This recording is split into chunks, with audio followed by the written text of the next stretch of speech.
most people think and they fall into the action trap.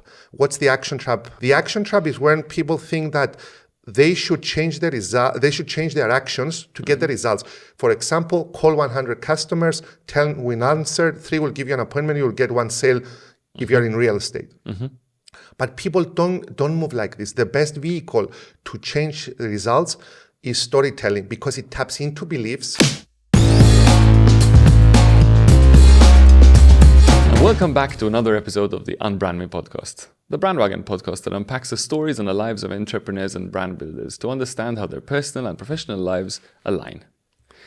As we say at Brandwagon, better people make better brands, and better brands make a better world. Michael, you are definitely one of those better people who've been helping a lot of businesses and a lot of individuals and a lot of leaders build better brands. It's so great to be with you here in Malta to record this episode of the UnbrandMe Podcast. It's funny, I came across your YouTube videos probably a couple of years back. I was immediately struck by your storytelling techniques, by your interesting accent, which I couldn't place at the time, and definitely your modern day wisdom. For those who don't know, Michael Virardi is a very accomplished keynote speaker, a trainer and a coach, and the author of 2 books. When I met Michael for the first time in Limassol in Cyprus just last year, it was amazing how generous you were with your hospitality, with your time, and even with your connections. So when we heard that you were going to be in Malta, of course we wanted you to be on the UnbrandMe Podcast.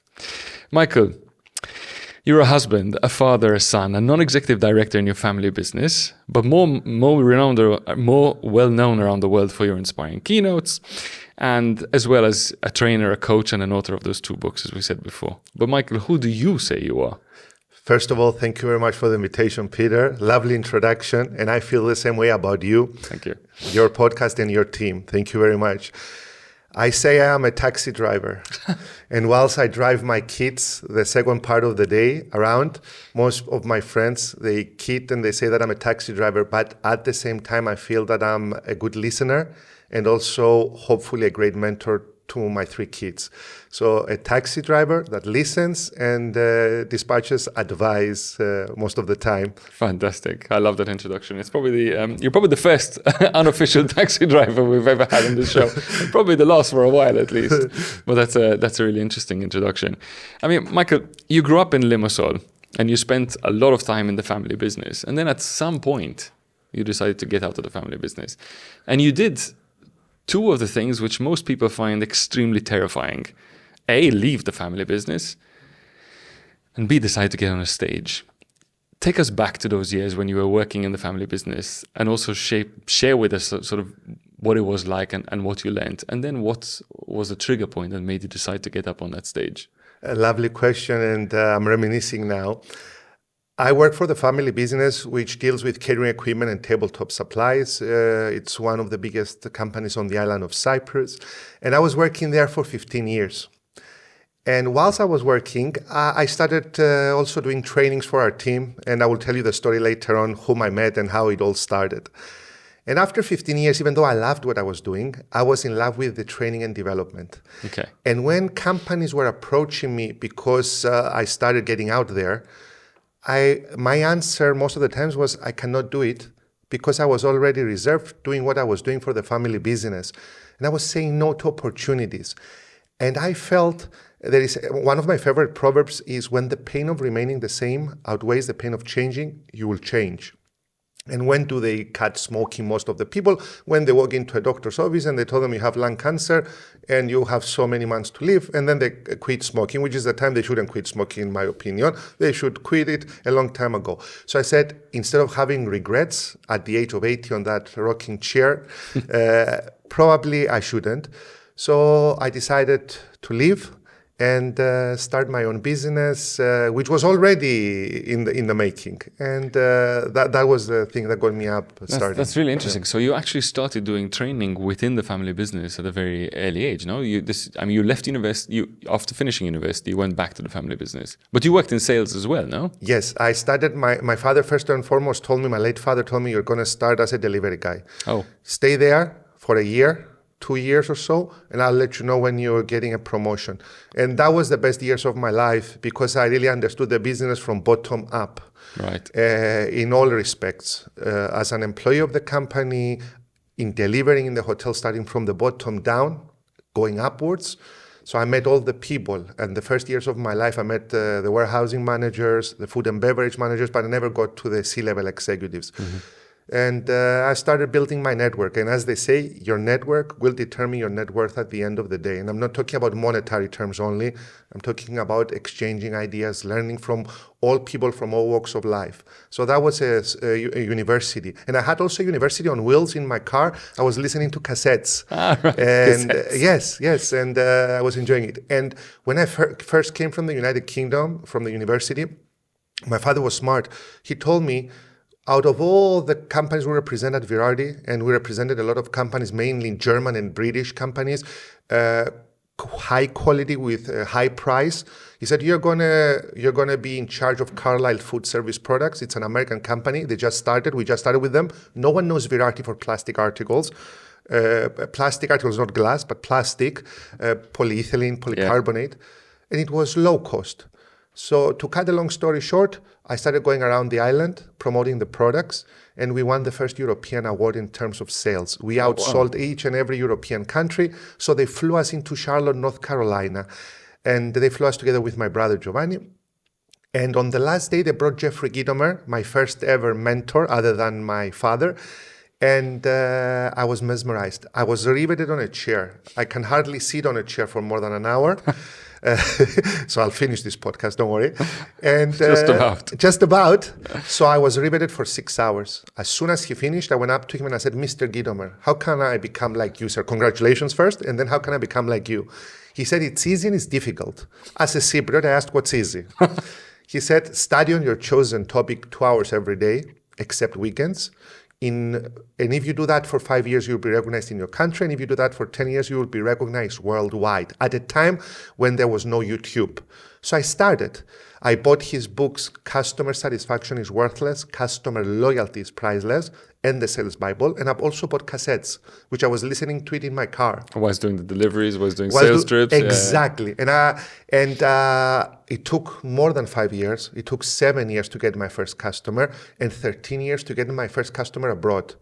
So I could have stopped anywhere in between. Yeah. So for the people who are starting now, listening in, you should have resilience. Like the Maltese have resilience, you should have resilience in going forward. You should believe in yourself. And I believed in what Gitomer said. I had a passion for it. And my only audience was our employees in-house. And I wasn't get paid for that. Of course not. That's a story in a nutshell. Well, that's really interesting because you obviously used your experience in sales throughout what you were doing to obviously teach you on how to apply yourself to that. So your obsession was at the beginning on sales. Was that your very first sort of training? Yes, but I was fortunate enough to understand early that sales techniques are short-term lived, but humanistic techniques, they are not techniques, just to be genuine, transparent, honest. Like the question they ask, would you refer it to family and friends? I think you should treat people like family and friends, give honest advice. And if you are in for the long term, you don't have a competition in terms of sales. People will come to you because you are a trusted advisor, not a salesman. And as Jeffrey Gitomer used to say, and I always repeat that, when you go out to buy something, you don't say to your wife, honey, let's go be sold. You say, honey, let's go buy. And when he was training us, he asked a question that really puzzled me. I still don't have the answer. He said, would you like your wife to be satisfied or loyal? And we couldn't answer. So it's very important to have loyal people coming back. Of course. Well, that's an interesting Because he example. wanted to give the distinction between satisfaction and loyalty. Over the years, which was the most memorable event that you ever spoke at? The most memorable event in terms of brand name was Google. Okay. When I visited Google. Yeah. And there's a recording on that. There is a recording on that. Yesterday. Yes. And I can also tell you a lot of things about the title and how we came up with the title and everything. It was Google. But the one that really struck with me was when I went to New York to deliver a workshop for the American P&I Club, which is protection indemnity on ships. And just walking and flying to New York, walking in New York, going up the building on the 33rd floor and looking at the Statue of Liberty on one side and the huge buildings overcrowding our window on the other side. That's where I felt very proud. Was that the moment where you felt, okay, I think I've got this, I think I've done this? Or has this or you still questioning whether That's what I this told is my true? dad. And he told me that you are as good as your last performance. So if you ever think that you've done it, you made it, that's the day. I said, that's the day I made it. No, that's the day you lost everything, because you should be grounded. And you should feel like, and you should understand, like theater, you're as good as your last performance. Two things which really impress me about you, and I think they're your superpowers, is one, how good you are at storytelling. I mean, even just now, within the last 10 minutes, you've mentioned about 4 stories, and they were fantastic stories. But even the way you tell them with such passion and detail, I think that's impressive.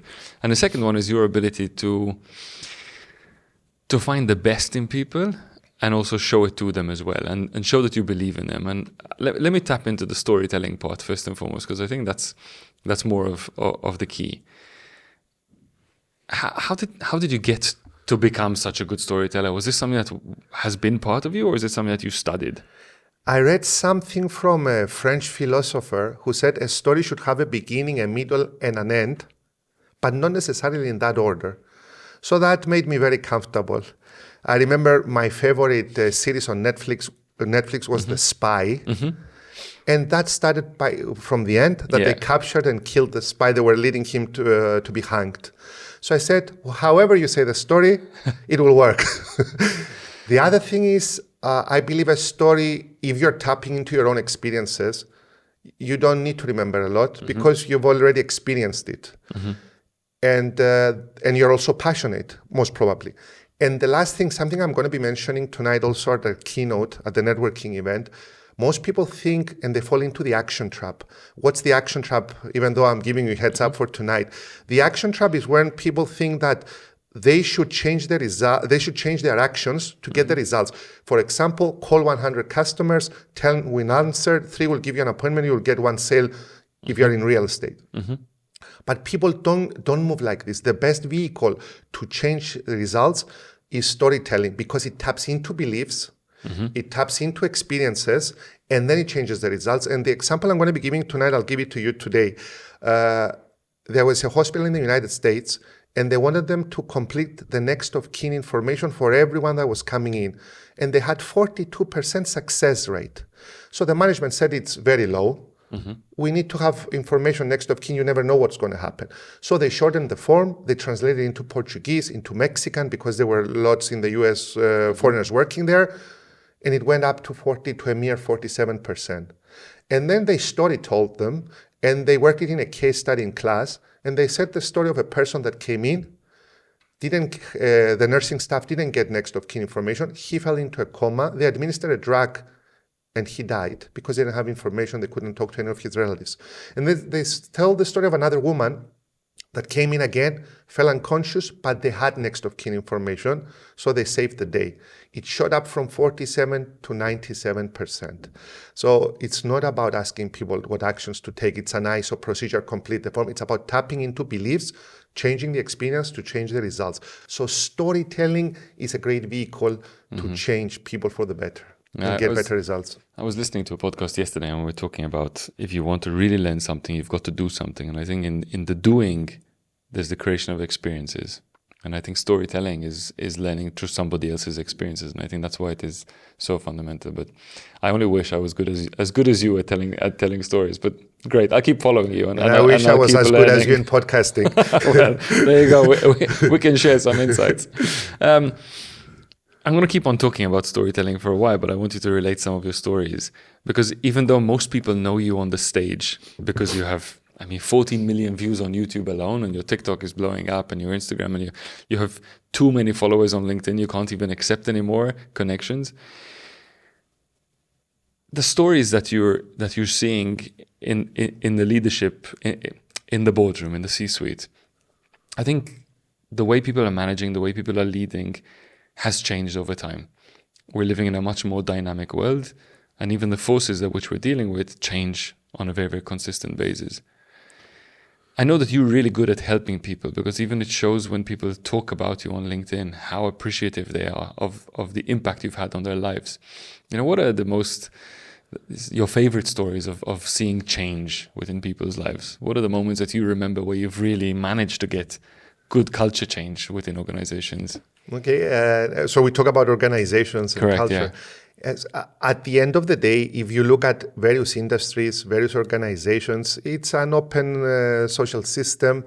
What's an open social system? It's just a system that they interact dynamically with their external environment, exchanging views, ideas, and information.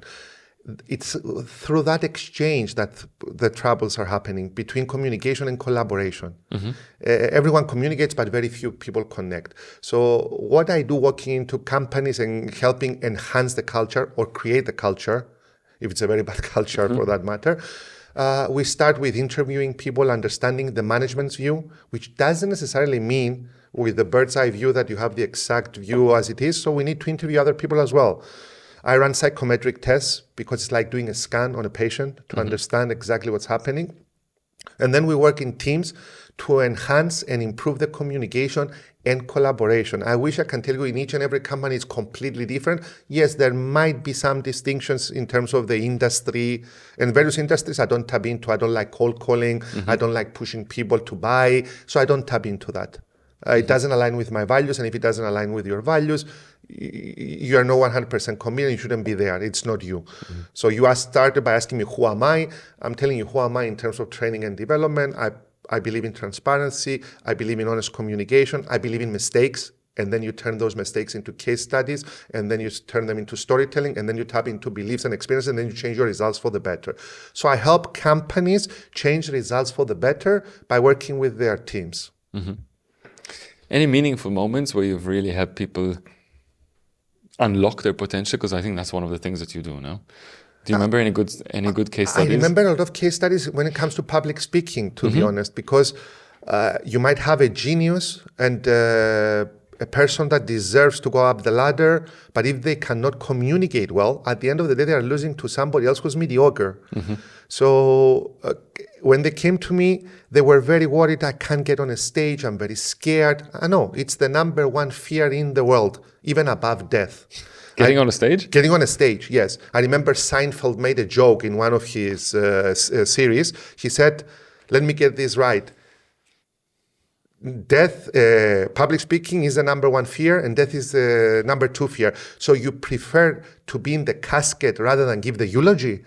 So, That's true. So, yeah, most people prefer to be in the casket. So I help people rise from the dead in terms of giving them the advice. And this happens, Martin, within one day. Within one day, they completely change. If you're a mediocre speaker, you become a good speaker. If you're a good speaker, you become a great speaker. And working one-on-one, I've seen many success stories. The other stories that I've seen in terms of people coming on one-on-one, and I don't have time mostly for one-on-ones now, but I'll give you an example of a guy who was a DJ.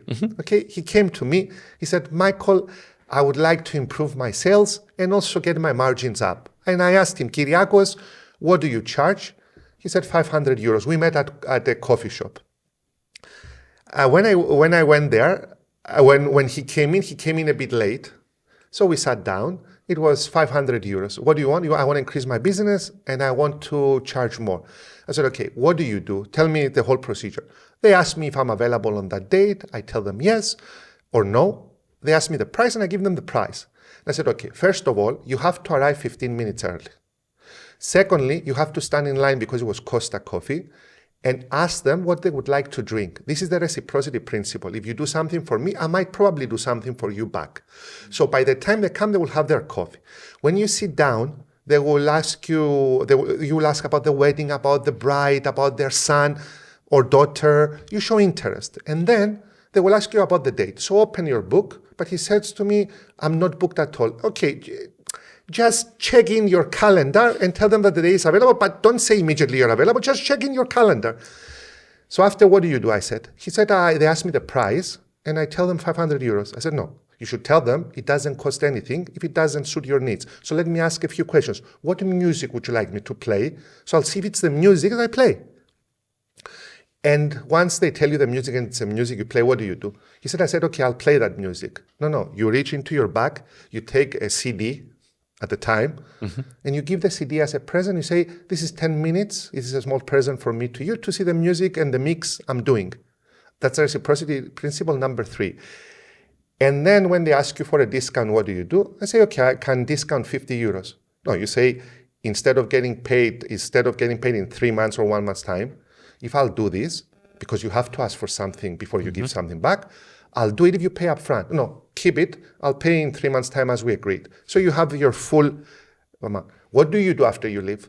After I leave, just note it down and I'll wait for their answer. No, you just send a thank you note that you appreciate the fact that they came there. And what do you do if you lose the job? Nothing, because I lost it. No.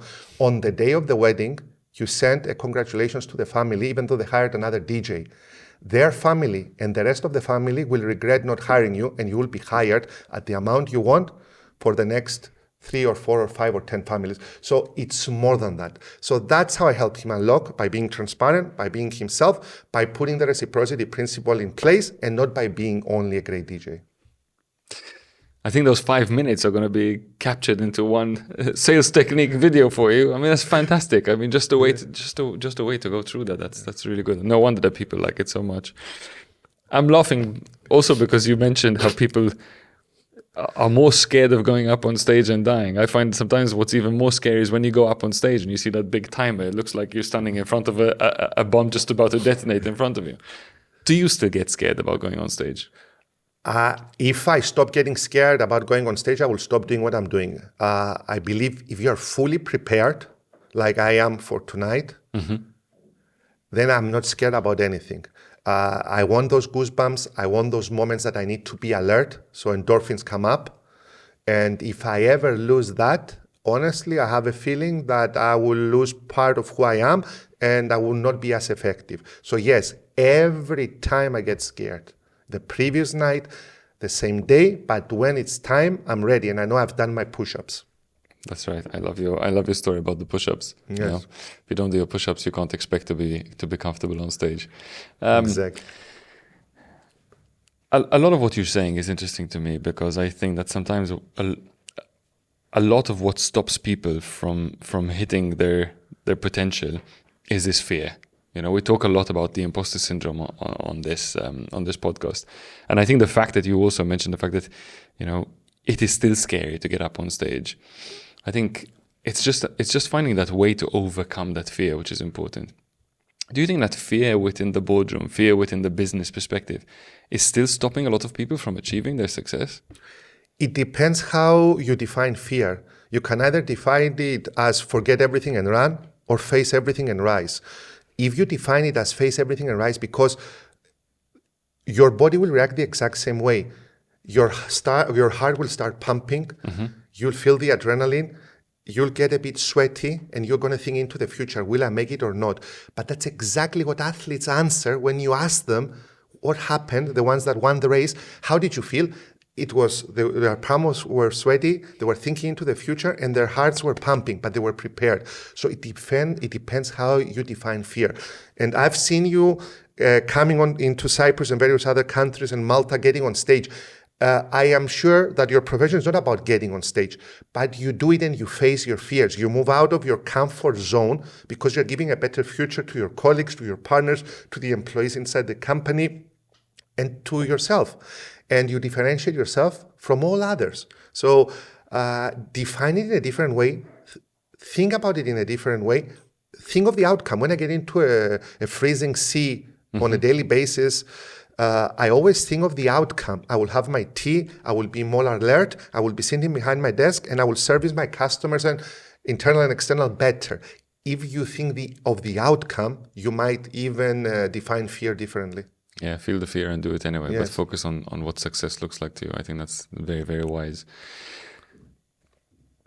You are, I mentioned this before, one of your superpowers, no, to be able to see potential in other people and to see the best in people. Who was the first person who looked at you and saw your potential? A few people. First and foremost, my dad, my late father. I don't want to keep repeating about my late father, and I feel like I really want to know your father. I know that you're going to have to tell me more stories about him later on. You have to wait for a few years when you go up there to meet him. But the first one was my dad. He had the mentor mindset, not the protector, not the enforcer, but the mentor mindset. And when he believes in you, and also my mother, of course, but my father had a lot of friction. I was always next to my dad, and he was the guiding force. But then lots of others. For example, the person who's still sending me a message every Monday morning, wishing me a great week, which is Grech from Aristo Developers, a real estate agency. He was the one that kicked me off 21 years ago, and he sent me a message today. My mobile is over there. You can see it after we finish. Have a great week, giant. And he's been sending it for the last 21 years. Maybe it goes to others, I don't know, but it's coming in. And I will tell you a story about Grech. The first time I finished my first workshop in a real estate, it was my first in real estate, Aristo Developers, the bigger real estate developers in Cyprus, if I'm not mistaken. I finished and I went with him to lunch. I invited him to lunch. And I asked him, how did you find the workshop? He said, Michael, you're great. You're talented, but you're reading off your slides. You need to decongest your slides and have more storytelling. Ah, that's great, I said. But where will I find out about the stories? Where will I learn the stories? Just wait 10 years. Just wait 10 years. And he was talking about having those experiences, turning them into stories. So you can tap into beliefs and change the results, not into actions only. Oh, that's an interesting story. And I can go on for a lot more people, but yes. You mentioned this mentoring mindset. Is this something which you find very common in today's leaders? That's something I don't find common in today's leaders. And why? You don't find it common because I'm also falling into this trap as a father. Some fathers and mothers go into the enforcer. That's what you should do. We know what's right. And tonight I'm going to reveal a book to you guys so you know what to read. We can also put it in the comments here. And some others, like myself, go into the protector mode. Rolando, you cannot do this. Don't worry, son. Let's change it this way, or I will help you, or we will do this, or we will change that. But the best thing is to have high standards for your children or your employees and support them to go out and make it on their own. It's a whole process that we might need 2 episodes to get into it. Can you tap into it just a little helicopter view? Yes. First of all, you shouldn't bring everything on a plate to your children. You should support them, but at the same time have high standards. I'll tell you about an example that happened. This is true. This is a true story. Teachers were writing on children's essays. This is my feedback. You need to do better. And other teachers which had the mentor mindset were saying, I believe in you. This time it needs a bit of editing and changing, but you can do a lot better. In 19 or so words. In the first case, 40% of the kids revised the essay. In the second case, when they asked them to revise it, 80% of the kids revised it. This is called the wise feedback, and it goes contrary to what Dale Carnegie has taught us about the sandwich technique. Positive, negative, positive. No, today's generation can read through it. If you're calling me into your office, Peter, to let me know that I'm not doing a good job, I can read the positive, negative, positive sandwich technique. It's wise feedback. I want you to support me. I want you to be transparent with me. And I'm talking about Gen Z, millennials, and the new generation, the younger kids. And the mentor mindset is about one way. I can talk for hours, but one way is about giving wise feedback to your employees, to the younger, and also to the older generation. I'm not discriminating. Do you think it's changing because people, I think, want their own success today? I think a lot of the issues I see in a lot of the companies we work with sometimes, or at least in the companies we don't really want to work with, is that some leaders have huge egos, and it's not really about the success of the company or the brand. It's more about the success of their own personal brand within their business, within their social world. Is that possibly one of the reasons? If ego is what's keeping you from changing and moving out of comfort zones and adapting new philosophies and techniques and rolling with the times, yes, maybe that's ego. Maybe sometimes you want to repeat what you've done yesterday, but the definition of insanity, according to Einstein, is continue doing what you've done and expect a different result. So if you want to be progressive in a very fast changing, technologically advanced and transparent world, you need to adopt and adapt. And 60% of the workforce today is Gen Z and millennials. And by 2034, it's going to be 80% with Gen A. People who are now from 0 to 15, they're not in the workforce. So 80%. So it's important to park your ego if it's ego, because sometimes it's not ego. It's the way we've done things, and I'm going to continue doing things. It's a fear of change. It's a fear of change. Or the unknown. So whatever it is, you need to listen in. God gave us 2 ears and 1 mouth. We need to use them in that proportion. Listen and understand, then think, contemplate, and then act. You've just served my next question on a silver platter, because one of the things which impresses me most about you is your growth mindset. You are always asking questions. I mean, today I'm the one asking the questions, but normally when we meet, you're always asking questions. You're always trying to find out more. And you're always trying to be extremely well prepared. Where does this come from? I understood. Because it's a deep curiosity that you have. Yes, I understood that no man or woman is an island. If you recall well, when we went out to dinner in Limassol, I was flying to Sydney. Yeah. And maybe I have asked you while Martin was talking with my wife, Christine, maybe I asked you 20 questions about the Sydney convention and how would you handle it? What do you think this applies in real estate for the Indian contingency? Because they were Indian real estate agents. And I was asking you questions. If you think you're the only one I asked, you're not. I asked another 10 people. So I tap into the wisdom of the masses. And if you tap into the wisdom of the masses and you're flexible enough to change your structure, which I wasn't flexible in the first 10 years of my career, because I knew what success looks like. And I knew how when audiences cry or laugh. So why would I change it? But it hurt my brand, it hurt my business. I was a part of repeating myself. Then I started asking. Then I was flexible. Then I was trying new things. Some failed, some worked. But it was a learning process. And I'm tapping into the wisdom of other people. No, I must say, as soon as we left that meal, I was impressed. I spoke to Martin straight away. I said, wow. I said, we spent the first 15, 20 minutes of the meal where Michael was just asking me questions and questions and questions, which I really enjoyed, of course. But it was great to see, somebody of your caliber just have this huge curiosity, but also trying to improve this, proper growth mindset, which I found extremely fascinating and extremely interesting. What are the things that you are most curious about? Great. I love how the mind works, how people make decisions. That's why I was talking to you about beliefs and the rest. I also adore people with empathy who want to help people, other human beings.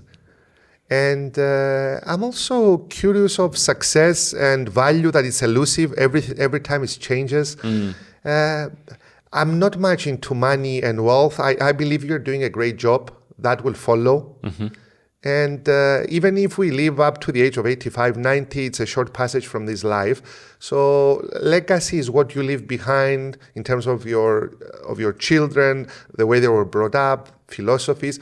And at the end of the day, I want to have a great life with the people I love the most. As I said in one of my proverbs, your first startup is your family.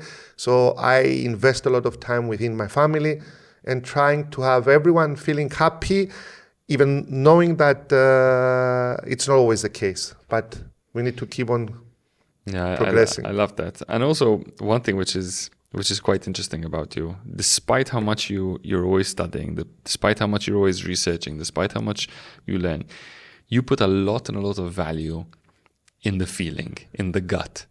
I'll mention this quote because I was really touched by it. Rather than touched, I was quite impressed by it. The heart is closer to the pocket than the brain.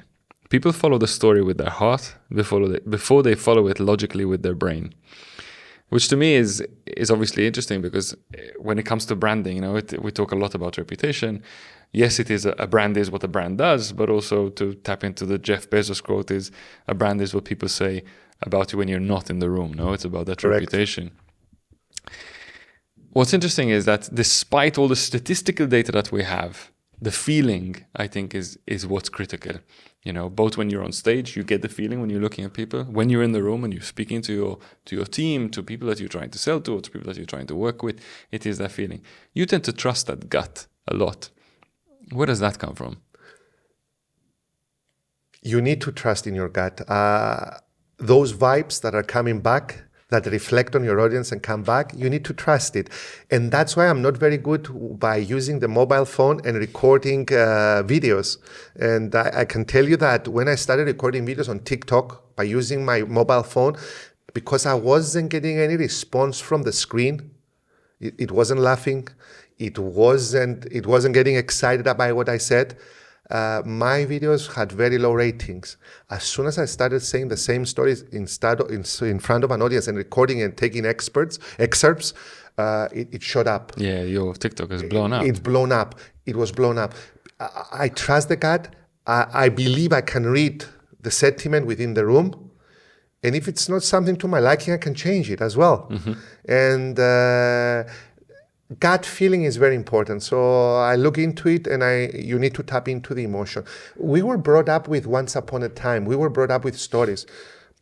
Bedtime stories. Will you read me a story? Even my kids, my twins, they are 4 years old.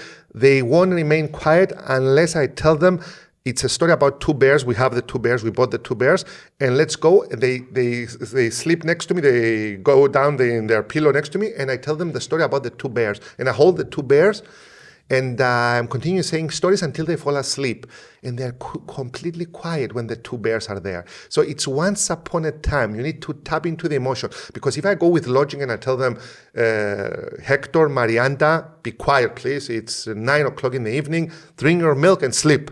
They won't. But the two bears, the emotional side, gets them to bed.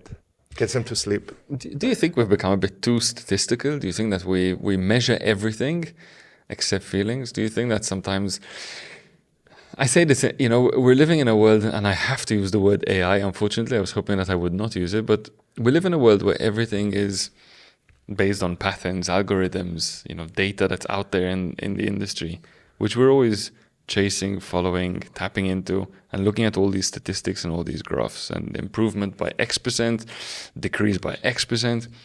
And yet we talk about creativity, we talk about empathy, but we're not giving it enough flow. Do you feel familiar with this concept? Do you think that we're spending too much time talking about data and too little time talking about humanity? First of all, I have to agree with you. I'll say that, yes, what gets measured gets done. Of course, you need to have a measure. But as Simon Sinek said in one of his podcasts, do you know when was the time that your wife has fallen in love with you? You don't. If it was the first, the second, the third, it's all those small increments that you've done that gotten the other person to fall in love with you. It's not easy to measure emotions. And that's where the gut comes in. And that gut needs to be used, at least in my case, in business dealings, and understand your audiences. That's why I do a lot of research, to understand their challenges before they come into the room, to understand their concerns. If half of the employees were fired from the boss a month ago and they bring them in order to help them be motivated and lead a better culture, I need to know this. Because they won't tell you. But if you don't do your research, if you don't measure, you won't know. And once you measure, then you need to tap into the emotions and the beliefs and the stories you will tell. So everything we discussed today comes together in a package to understand that, yes, we need to measure certain things, but certain things are not measurable. And you need to trust your gut on those unmeasurable indexes. Do you feel like empathy is dying in a lot of businesses that you deal with? It's a differentiating factor. It's very few people have empathy. You cannot force it. You cannot pretend. It's short-lived if you pretend it. And probably the reason, the number one thing that when I get evaluations, they don't tell me you're the best. They don't tell me you are this, you are that. They tell me you care. You care beyond money. So if they tell you you care beyond money, and the reason I asked you 20 questions about the Indian contingency in Sydney is because the next keynote lives in my head until the time the keynote comes. Even if I go out to dinner, I cannot relax. We had a glass of wine, I relaxed. The company was great, but it's always in my head. That's why I asked at least for 3 to 4 weeks to prepare. At least, not even a month or so, because it lives in your head. And no, there's not a lot of people that have empathy, but the first trainers in terms of empathy is not yourself and myself, it's their parents, it's the people who raised them. It's what they experienced during when they were young, when they were infants or toddlers. That's my feeling. Can you train empathy? Yeah, that's what I was coming to. No, you cannot. In my books, you cannot train empathy. I'll give you an example. I have 3 kids. They are adorable. I love them all. But Hector, whenever you ask him to do something, he runs like crazy. He wants to help. If he sees that you're tired, he will come and massage you, 4-year-old kid. It's different. He will go out of his way. Whatever time it is, however tired he is, even if he's naughty and you tell him, I have a problem with my hand, I had a bump here, he will start kissing you and caressing you and telling you, what can I do to help? You know, if he has a banana, he will cut half of the banana. Whereas most kids, including myself when I was a kid, probably we wouldn't give our banana away. You know, we have to look into other factors and go deeper to understand that. Yeah, so I suppose you're born with it, and everybody has their own leadership style. Yeah, they came from the same mother and father. Yeah, of course. From what I presume. Well, they're twins, so there you go. That's an interesting one. You've traveled to 25 different countries now to give different presentations. Are there very, very clear differences between the countries that you present to, both in terms of maybe the amount of claps you get at the end of a show, but also in the questions that they ask? I love the end of the show. I like it. I'll tell you, I believe, and somebody asked me this, yes, and I said, my answer was the following. I believe an organization is a nation within a nation. Each organization has a different culture, which is stronger than the culture of the country, many a times. Stronger than the culture. Yes, it's influenced by the country, by the nation, but it's even stronger. So each and every organization, doesn't matter if it's in Switzerland, in Malta, or in Cyprus, it's how that organization is run. And yes, going into various organizations, nations within nations, I've seen different reactions. For example, in my country, Cyprus, I haven't gotten a standing ovation ever. So I have to improve my Greek. No, I'm joking. But in countries like Greece, the United States of America, Kazakhstan, I couldn't believe it. They were clapping nonstop. They stood up. In my country, never happened. You know, it's different nations, and you have to accept that. If an American goes to Australia and they says, "Get up, guys, and clap your hands," a motivational speaker, he will lose out. You have to understand how the nation is. Australians need a bit more time to feel comfortable with you. Probably the Cypriots, and I don't know, probably the Maltese as well. So you need to take it step by step. You need to also understand the culture. But yes, different organizations within different nations have different reactions. But at the end of the day, we're all human beings. We strive to give value. We strive to improve, most of us. And if they see somebody who's delivering value, who truly wants you to improve, they will embrace him or her. That's really interesting. But they also say that a prophet is never accepted within his own village, no? So that could be a thing. Yeah. And tapping into the whole concept of little villages, Cyprus is very similar to Malta, or rather Malta is very similar to Cyprus. I feel quite at home when I'm back in Cyprus, and clearly yesterday when you came over here, you also felt likewise. We're small islands, yet most of us punching well above our weight. And to see you, I mean, you are clearly, a big success factor of the Cyprus story. Yet you've spoken a lot about the fact that sometimes there is this island issue that people feel that maybe they're not good enough, or they try and have bigger egos to try and pretend that they're bigger than that. Is that something which you've seen very, very common, and how do people get over it? I mean, how do we break out of this island limitation? I remember once I read an article by a British woman. She called Cypriots insolent, and I didn't know what insolent was all about. People who are on an island, secluded, not having many influences, as I talked about. You mean insular? Insolent, yes, about the open social structure. Yeah. So whereas in other countries, where there are many countries bordering that country, you get a lot of influences, a lot of cultures. You can travel from one country to the other by car and visit different civilizations, cultures, mentalities, ways of approaching things. So you get a lot of influences. We don't. We get our influences from the conquerors that we had and from the people who are on the island. So breaking out of Cyprus in terms of my international career has helped expand my mind And that's why I lean in with listening first, then talking. That's why I ask a lot of questions, because if I'm the one talking, I will learn less than everyone else in that room. And like tonight, mostly I will be the one talking. So probably people will learn more than I will, because I know what I'm going to be saying. So it's important to lean in. And islands are self-sufficient. That's why they're islands. They're there. But at the same time, they don't have those influences and influxes coming in from various other countries that are bordering the island. They're bordering the country to help them. So yes, we do have an advantage and a disadvantage at the same time. Yeah, we need to get beyond our beautiful shores and get out there and get influenced. Like you do. I have seen you with Martin in Cyprus, your partner, coming more than 3 or 4 times. And I'm sure you travel to other countries as well. Yesterday, you were telling me about your experiences in the United Kingdom. That on its own is a whole educational chapter. Absolutely. And the best education of life, getting out there and exploring the world and getting experiences and enjoying them as we go along.